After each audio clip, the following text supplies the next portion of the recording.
हम लोग के बीच में बात रखेंगे।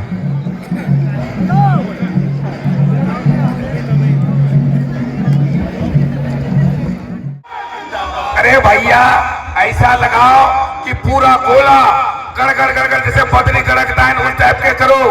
हम सोरेन जिंदाबाद, हम सोरेन जिंदाबाद, जय झारखंड,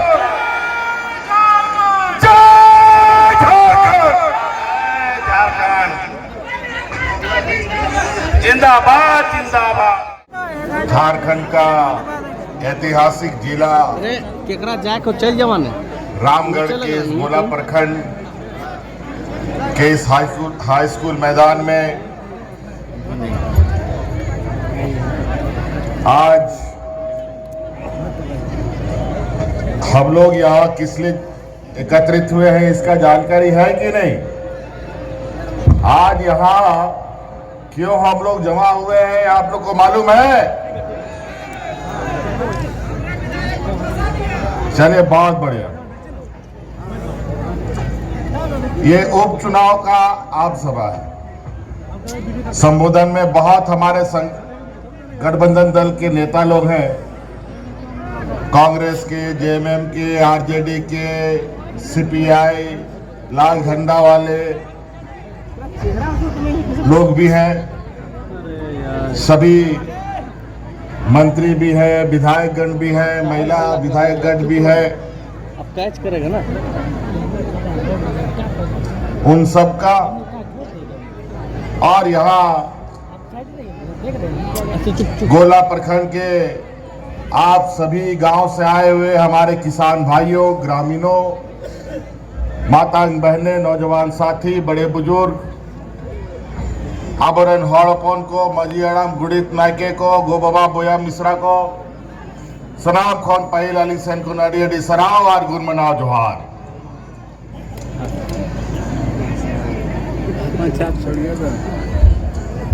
हमको पता चला है कि ये चुनाव, उपचुनाव को लेकर हमारे विपक्ष लोग विगत 6 महीना से तैयारी कर रहा है। और हमको ये भी सुनने में आया है कि गांव-गांव में पैसा बांटने का काम कर रहा है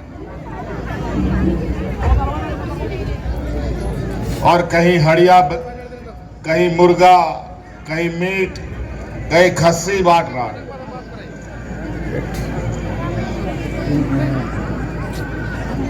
तो हम बोले बांटने दो भाई, जब जेब में ढेर पैसा हो जाता है तो ऐसा ही खुजली होता है लोगों। और दुर्भाग्य से हमारे विपक्ष के प्रत्याशी भी एक व्यापारी पृष्ठभूमि से आते हैं और आज वो एक ऐसे गठबंधन दल के साथ है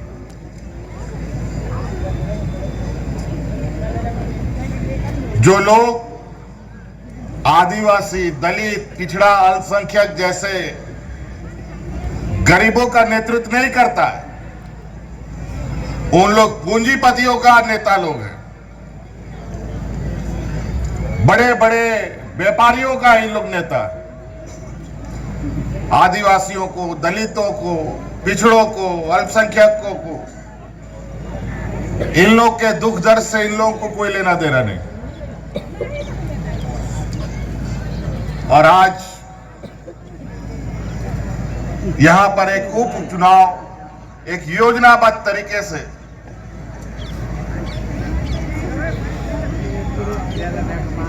षड्यंत्र करके तत्कालीन विधायक ममता देवी को झूठे आरोपों में फंसाकर जेल भेज दिया और इस दूध मुआ बेटा का मां का दूध भी छुड़वा दिया। एक छोटी सी बेटी भी, अब वो कैसा पल रहा है, बढ़ रहा है, ये तो एक मां ही बता सकती है, एक औरत ही बता सकती है।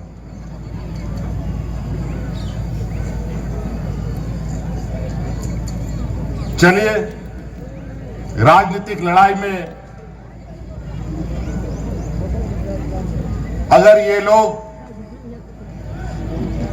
इस तरीके के गंदे राजनीति पर उतर आए हैं, तो जिस तरीके से यहां के मूलवासी आदिवासियों ने 2019 में जो डबल इंजन का हसर किया था, वही हसर इस बार भी करने का काम करना हो।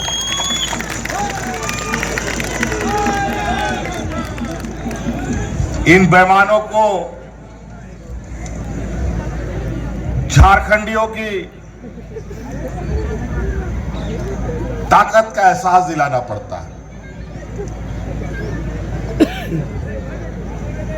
डबल इंजन की सरकार जब थी, पिछला सरकार में जहां हमारे ये लोग भी नेता थे, जो आजसू पार्टी का केला छाप लोग भी मंत्री संतरी बन करके बैठा हुआ था, उस समय से लेके आज तक 11 उपचुनाव हुए हैं, 2015 से लेके आज तक। डबल इंजन के सरकार में भी उपचुनाव हुआ, अभी वर्तमान हमारी सरकार में भी 4 उपचुनाव हुए हैं, और इन 11 उपचुनाव में 10 उपचुनाव हम लोग जीते हैं, एक चुनाव खाली वो लोग जीत पाया, और वो भी गोड्डा का उपचुनाव जीता।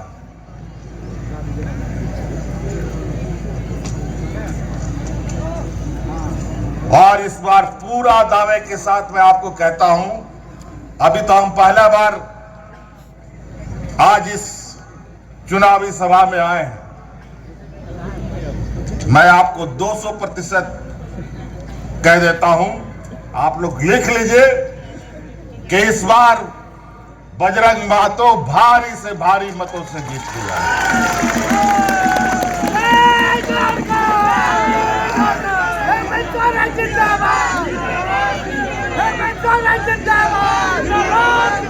आज ये ठेकेदारों का पार्टी, व्यापारियों का पार्टी, शोषण करने वाला आदिवासियों पर, दलितों पर, पिछड़ों पर,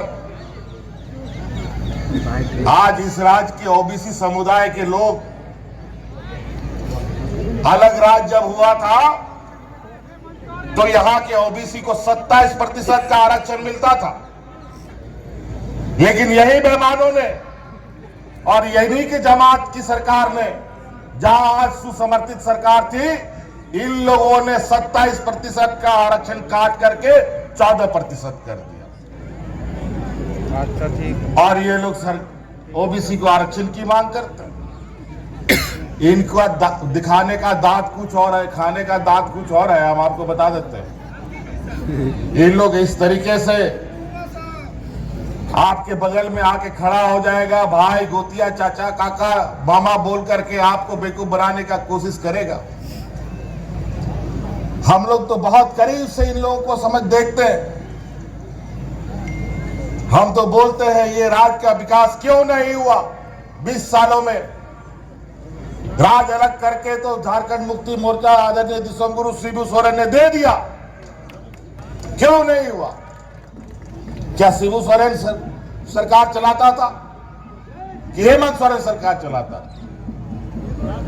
30 साल 40 साल में ना जाने कितने लोग, विनोद बिहारी महतो से निर्मल महतो जी से लेकर के अनेक लोग इस राज्य के लिए शहीद हो गए। 30 साल 40 साल के बाद जब राज अलग हुआ, लेकिन राज बनने के बाद तो सत्ता उन लोग को मिल गया जो इस राज्य का घोर विरोधी था, और उन्हीं घोर विरोधी लोगों के साथ हमारे आजसू के लोग जाकर के चिपक गया और अपने आप को अलग राज्य के आंदोलनकारी दल कहता है। और इन प्रकार सत्ता का सुख भोगने के लिए एक दो एमएलए जिताकर सरकार को ब्लैकमेल करने का काम करता है। यहां का बताइए, यहां का कोयला का काम सबसे अधिक कौन करता है? यहां पर सड़क रोड का ठेका कौन सबसे अधिक लेता है? तो पता चलेगा यहां का जो हमारे आजसू के लोग हैं वही लोग लेता है। हम लोग को ना ठेका टेंडर नहीं आता। हम लोग के यहां हम लोग तो आदिवासी दलित पिछड़ा अल्पसंख्यक का मदद करता है। आज इस राज्य में विगत 3 वर्षों में 2 साल तो हम लोग कोरोना का महामारी झेले। कोरोना एक ऐसा महामारी इस देश में आया कि उसका इलाज किसी के पास नहीं था, और झारखंड जैसा पिछड़ा राज्य जो इन लोगों ने दलदल में ढकेल दिया था, इस राज्य के लिए तो और मुसीबत। आपको याद होगा उस कोरोना का समय में हम लोग इस राज्य के मजदूर जो दूसरे राज्य में फंसे थे उनको हवाई जहाज और ट्रेनों से लाद लाद करके घर में भेज रहे थे। इन लोग बोलता था, इनके प्रधानमंत्री बोलते हैं हवाई चप्पल वाले को हवाई जहाज में चढ़ाएंगे। आज तक उन लोग हवाई जहाज में तो चढ़ नहीं पाया बेचारा, लेकिन आज हम लोगों ने अपने उन हवाई चप्पल वाले मजदूरों को हवाई जहाज से ला करके घर में पहुंचाने का काम किया।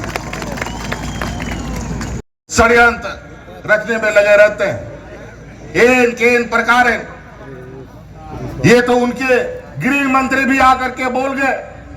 अभी चाईबासा में आए थे अमित शाह जी, उन्होंने कहा कि यहाँ का नेता लोग हमको बोलता है कि यहाँ का सरकार बदल दो, ये सरकार हम लोग को बहुत तकलीफ दे रहा है, इस सरकार को हटा दो। उन्होंने कहा ये जनता के द्वारा चुना हुआ सरकार है, इसको कोई नहीं हटा सकता है, अगर इसको हटा सकता है तो जनता ही हटा सकता है। और इस 20 साल में पहली बार इस राज्य में मूलवासी आदिवासियों की सरकार बनी है। आज हम नियोजन नीति बनाते हैं जहां के यहाँ के स्थानीय मूलवासी आदिवासी के नौजवानों को नौकरी मिले। पहले पैदान में उसको हम खड़ा करें नौकरियों में। क्या आप लोग नहीं चाहते यहाँ के मूलवासी आदिवासियों के बच्चों को नौकरी मिले? आप लोग चाहते हैं कि नहीं चाहते हैं आपके बच्चों को नौकरी मिले? लेकिन ये लोग बड़ा सुनियोजित तरीके से हमारे नियोजन नीति जो यहाँ के मूलवासी आदिवासियों के लिए बनाए थे, यहाँ के झारखंडियों के लिए बनाया था, उसको कोर्ट में चुनौती देकर निरस्त करने का काम किया। और वो भी कोर्ट में शिकायत करता कौन? यूपी बिहार का लोग शिकायत करता आता है और कोर्ट में अर्जी देता है और हमारे नियोजन नीति को खारिज करता है। झारखंड का लोग नहीं। हम नियोजन नीति बनाते हैं यहाँ के झारखंडियों के लिए तो पेट दर्द होता है यूपी और बिहार वाले को। गजब का बात है। यहाँ पर 27% ओबीसी को नौकरी दे आरक्षण देने का काम करते हैं, नियोजन नीति बनाते हैं, तो ये असंवैधानिक इन लोगों को लगता है। लेकिन यही कानून कर्नाटक में बनता है तो वो संवैधानिक हो जाता है, क्योंकि वहां पर इन्हीं जमातों की सरकार है। इनको पसंद नहीं है कि आदिवासी दलित पिछड़ा अल्पसंख्यक मजबूत हो। आज हमारे आजसू जैसे दल के वजह से यहाँ का मूलवासी आदिवासी सत्ता पे नहीं बैठ पा रहा है। आप देख लीजिए अलग राज्य के बाद का इतिहास। इनको अपने लोगों पर विश्वास नहीं है। सबसे पहले मुख्यमंत्री इन लोगों ने बाबूलाल को मराया, 2-3 साल में उतर के किनारे बैठा दिया। फिर एक पहलवान भाई आ गए अर्जुन मुंडा जी, उसको भी 2-3 साल करके बैठा दिया, उसको भी 5 साल पूरा नहीं करने दिया। तो हमको क्या ये लोग आसानी से पूरा करने देगा? दिन रात दम लगा हुआ है आरी लगा करके काटने से, लेकिन क्या करेगा बेचारा। यहाँ के 3.25 करोड़ लोगों ने इस सरकार को बनाया है। आरी चलाते चलाते इन लोगों का आरी टूट जा रहा है कई बार, लेकिन इस सरकार को कुछ नहीं होगा। और यही लोग, यही हमारे आजसू पार्टी के लोग, इस राज्य में 5 साल पूरा करने वाला लोग कौन है? छत्तीसगढ़ से लाता है और 5 साल पूरा कराता है। यही इन लोग का चाल चरित्र है। इन लोग को आदिवासी मूलवासी आगे बढ़े, यहाँ का दलित पिछड़ा अल्पसंख्यक आदमी आगे बढ़े, इनको शोभा नहीं देता।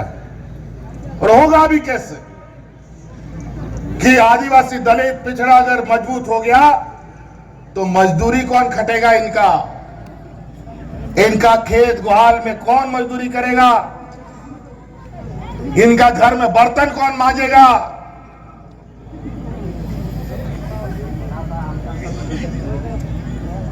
इन लोगों को अपने दल के लोगों को पर विश्वास नहीं है।